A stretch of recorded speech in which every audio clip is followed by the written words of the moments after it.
chapter 18, starting at verse 20, Elijah at Mount Carmel. So Ahab summoned all the Israelites and gathered the prophets at Mount Carmel. Then Elijah approached all the people and said, "How long will you hesitate between two opinions? If Yahweh is God, follow him. But if Baal, follow him." But the people didn't answer him a word.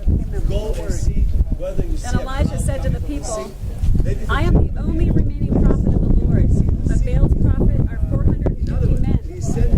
Let 2 bulls be given to us. They are to choose 1 bull for themselves.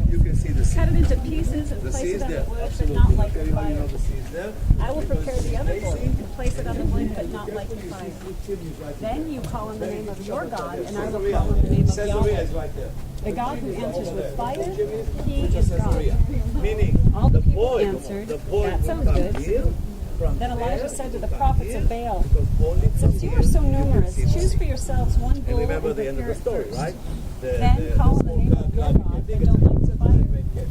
So they took the bull that he gave them, prepared it, and called on the name of Baal from morning until noon, saying, "Baal, answer us." But there was no sound. No one answered. Then they danced, hobbling around the altar they had made. At noon, Elijah mocked them.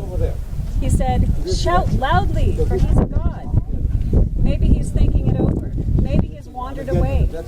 Or maybe he's on the road. Perhaps he's sleeping and will wake up." They shouted loudly and cut themselves with knives and spears, according to their custom, until blood gushed over them. All afternoon they kept on raving until the offering of the evening sacrifice. But there was no such sound. No one answered. No one paid attention. Then Elijah said to the people, "Come near me." So all the people approached him. Then he repaired the Lord's altar that had been torn down.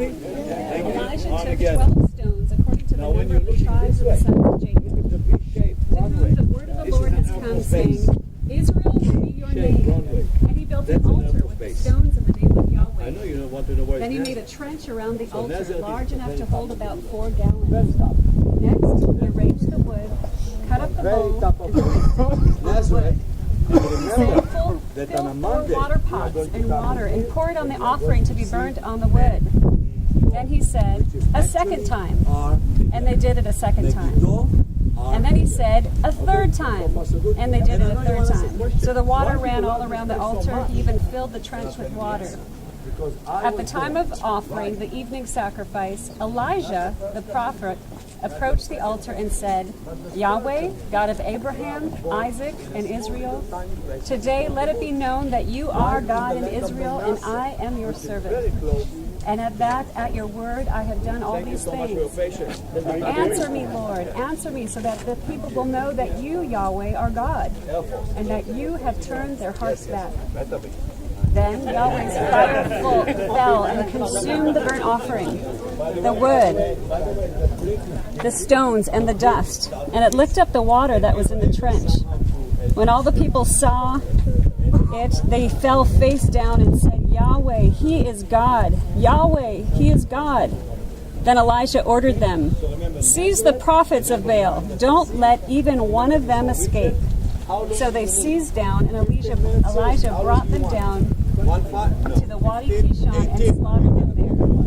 Elijah said to Ahab, "Get up, eat, and drink, for there is the sound of a rainstorm." So Ahab went to eat and drink, but Elijah went to the summit of Carmel.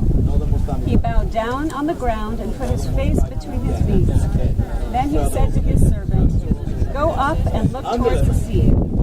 So he went up, looked, and said, "There is nothing."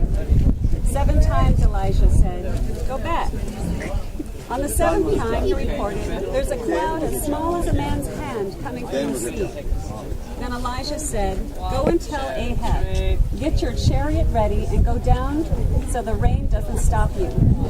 In a little while the sky grew dark with clouds and wind, and there was a downpour. So Ahab got in his chariot and went to Jezreel. The power of the Lord was on Elijah, and he tucked his mantle under his belt and ran ahead of Ahab to the entrance of Jezreel.